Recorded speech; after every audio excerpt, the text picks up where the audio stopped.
Okay then, so let's continue with the next part of the lecture on the pass transistor. Okay, so in the pass transistor, the idea is to use only NMOS and no PMOS, or maybe just PMOS without NMOS. So essentially it's not really complementary MOS, is more of using a single type of MOS device. So primary input drive both the gate and the source drain terminals.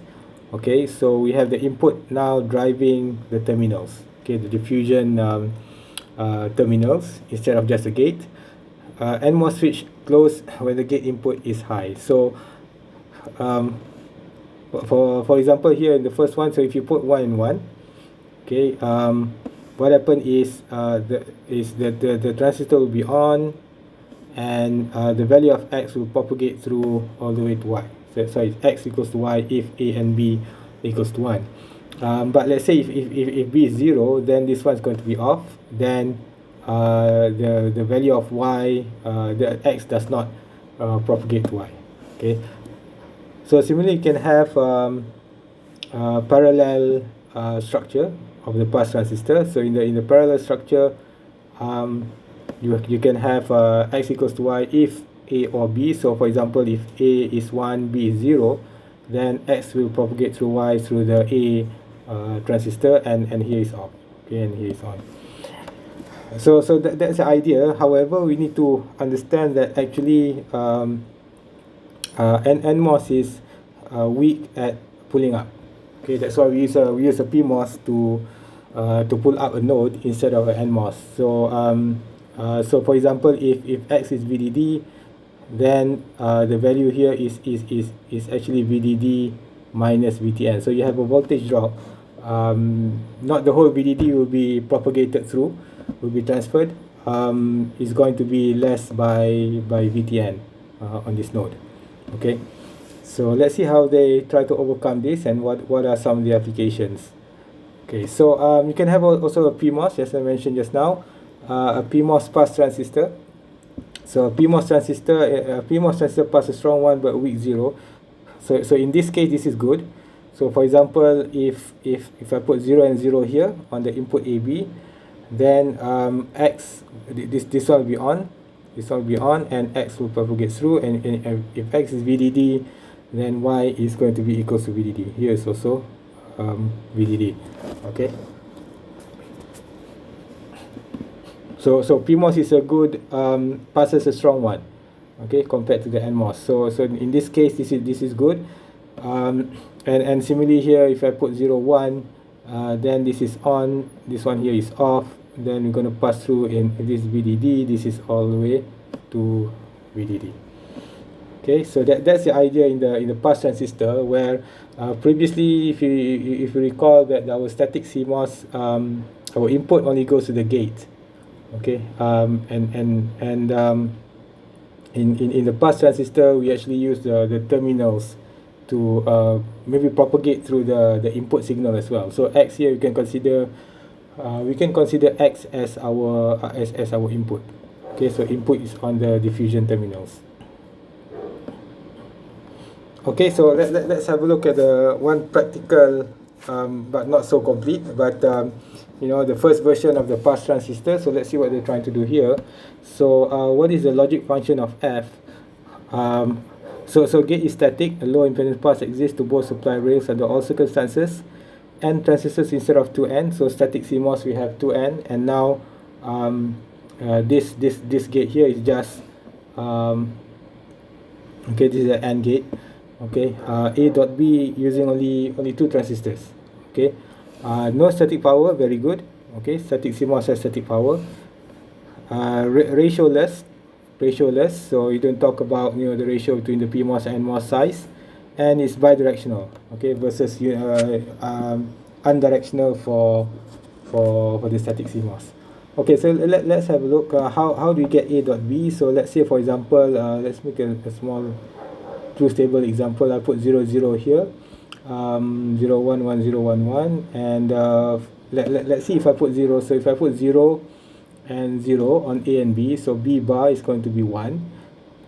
Okay, so 0 is going to be off, 1 is going to be on, Okay, this is on, this is off.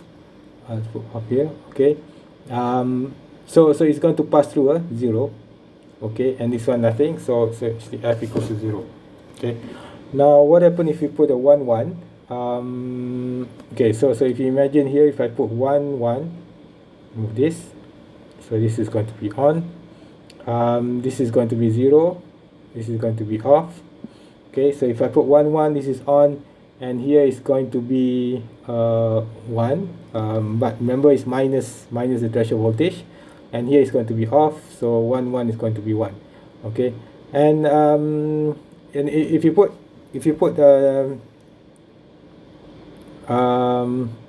let's see, so this is the AND gate, so yeah, so all the others are 0. So if you put 0 1 or 1 0, you can analyze yourself that basically your F is going to be 0.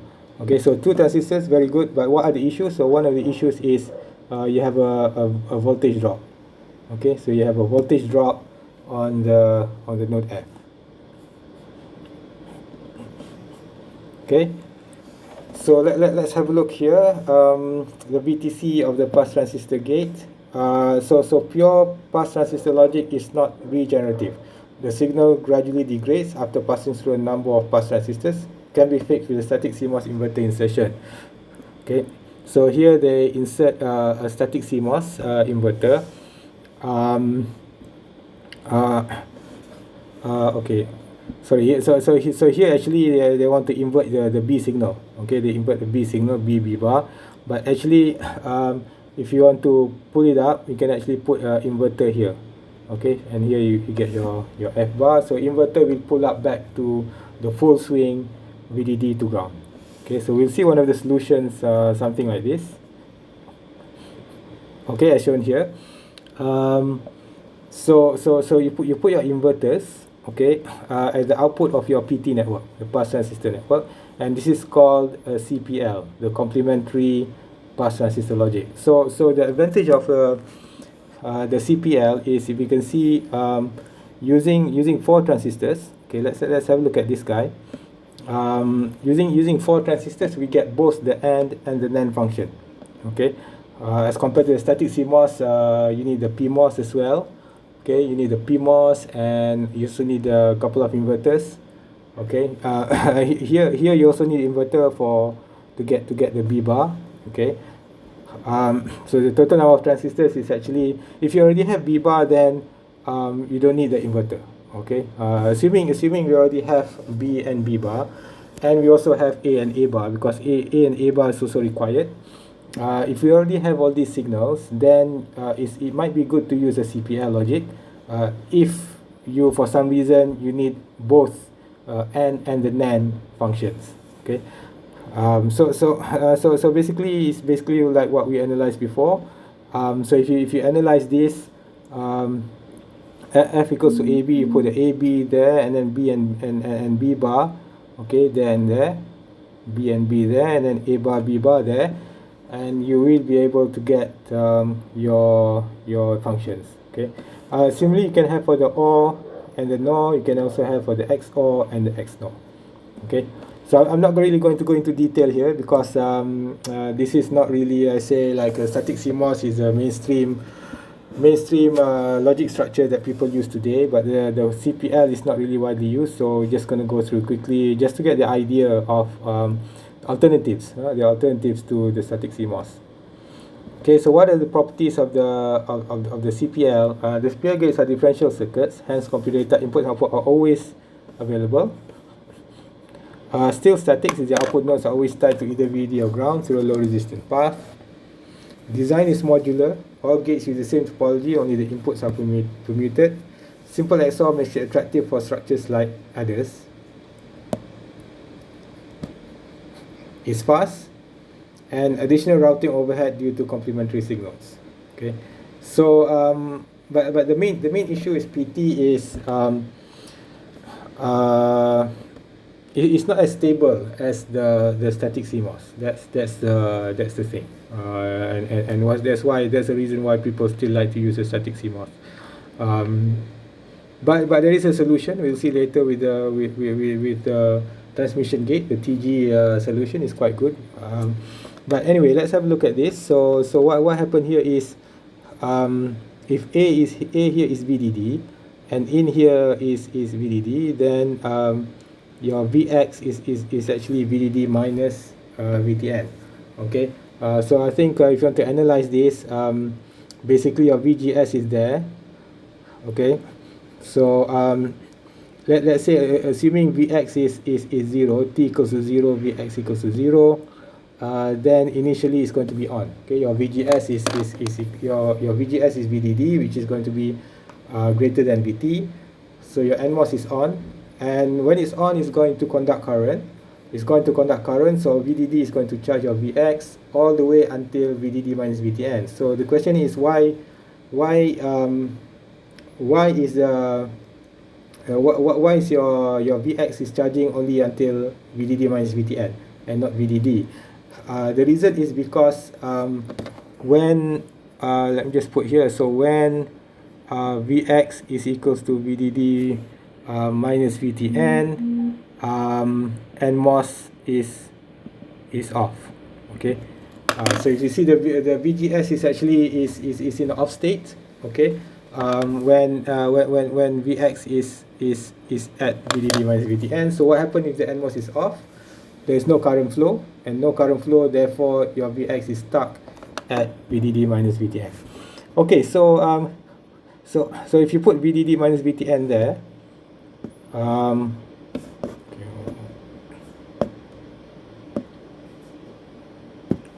so if you put VDD minus VTN there, Vx doesn't pull to VDD but VDD minus VTN. Threshold voltage drop causes static power consumption. M2 may be weakly conducting since gate is not a VDD, allowing current to flow from VDD to ground via M2 and M1.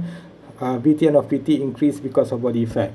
Okay, so the idea here is, let's say this is 2.5, and here it drops to, I don't know, maybe 1.8.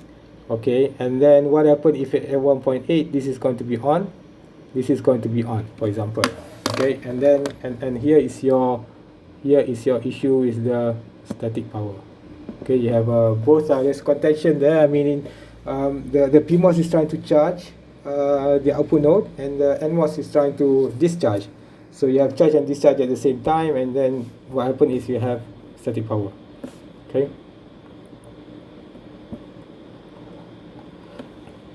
Okay, okay, let's have a quickly look at the voltage swing of the PT. So VDD input, so the input going from 0 to VDD at this time, so your X is actually a little bit less. Okay, so here is your VTN. Okay, okay, so you see your X is dropping. However, when it goes to the inverter, it will pull down all the way to 0. Okay. Body effect due to large VSB from simulation result, out is around 1.8 volts.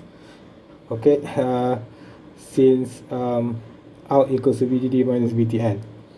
Okay, we can deduce that VTN is around 0.7 volt. Okay. Cascaded NMOS only PT. Cascaded on NMOS only PT. We can analyze this.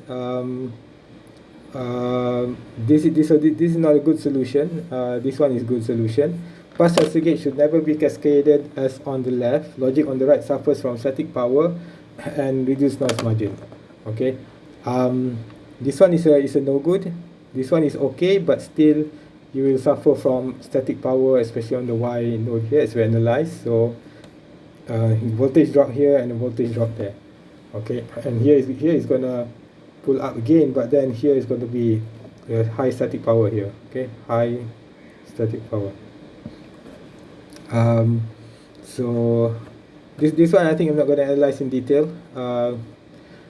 Okay, so some of the solutions. Okay, let's see some of the solutions on the pass transistor. Number one is using a level restorer. So as we know that the node X is dropping, so 2.5, maybe 1.8 there is dropping. So you have a high static power here. So here is going to be 0. Okay, here is going to be 0. Go inside here 0, and here is going to charge, and here is going to go 2.5. Okay, it's going to charge full. So level restorer, basically the idea is to try to restore back the lost voltage on X. Full swing on X, so no static power consumed by the inverter. Well, static power only once, right? Only once, and then once it's charging to 2.5, no more static power. So that's one of the smart solution that people did. For correct operation, MR must be sized correctly. Okay, we need to watch out for the size of this guy. Restorer has speed and power impact. Increase the capacitance at X, slow down the gate, increase TR of out but decrease the TF. Okay, so this one I'm going to go into detail.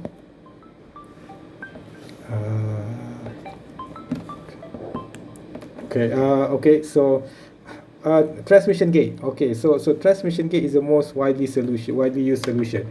So transmission gate is quite interesting and it works quite well. I'm not sure the usage now today. Some people say in memory logic people use TG. But in normal circuits, I mean static CMOS is still the most widely used. But because it's an old slide, okay, it's an old slide. I'm not quite sure how much people still use TG, but TG is one of the promising solutions. So let's see what happened with TG. So this is a symbol of the TG. TG is using NMOS and PMOS pass. So here is your PMOS, here is your NMOS. Okay. Okay. So what happened if your A is VDD? So if your A is VDD, and your C is VDD, and your C bar is ground, and so this guy is off, this one is on. Okay. So this one is on. So remember that PMOS is a good pull up device. So it's going to go and charge complete VDD. Okay. So in the case of C equals to VDD, we are going to charge full to VDD, and in the case that your A is ground and your C VDD, C bar ground, and so what happened here is, sorry. Okay, so this is on. Okay, so both are on actually. Okay, so your NMOS is on, your PMOS is on, and so it's trying to charge through both the NMOS and the PMOS, but eventually we should be able to get the full swing VDD. Okay, so similarly here, this is logic 1, this is on, this one is also on the PMOS, and it's going to discharge. Okay, so it's going to discharge full. Okay, it might go through both, but it should be able to discharge full because the NMOS is there. Okay, because the NMOS is there. Okay.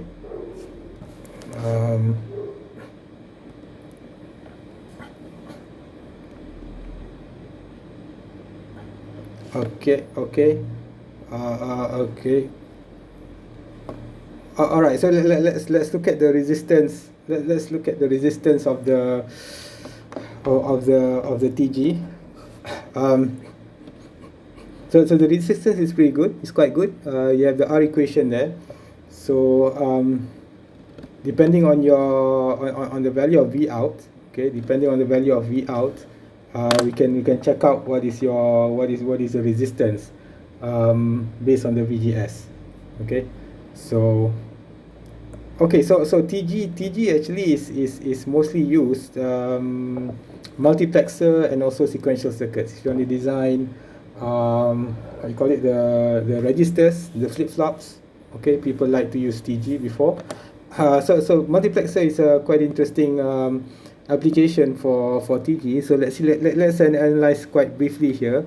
So here so let's say if S equals to 0, if S is 0, then F is equals to into. Okay, so 0, this is going to be 1. So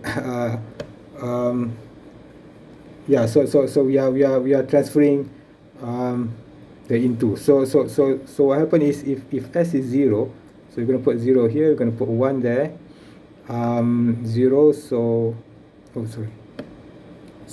S 0, S bar is 1, so 1 1. Okay, so here is on, on, off, and off. Okay. And so what happened is your in2 is going to propagate through, and your in2 is going to be here, in2, and then F is equals to in2 bar. Okay, so it's actually in2 bar. Okay, so if you need in2, then you have the in2 here. Okay, if you need in2 bar, then in2 bar here. So but in the end, people still like to use static CMOS. Okay, the static CMOS here on the inverter to have a stable kind of output F. Okay, transmission gate XOR, I'm going to skip this.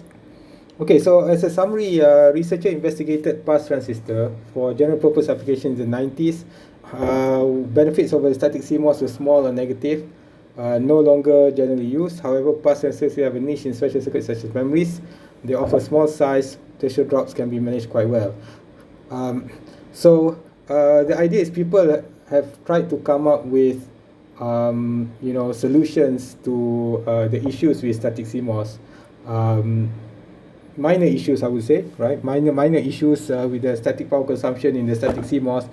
And people have spent millions, maybe billions, to do R&D research on new devices, new structures, to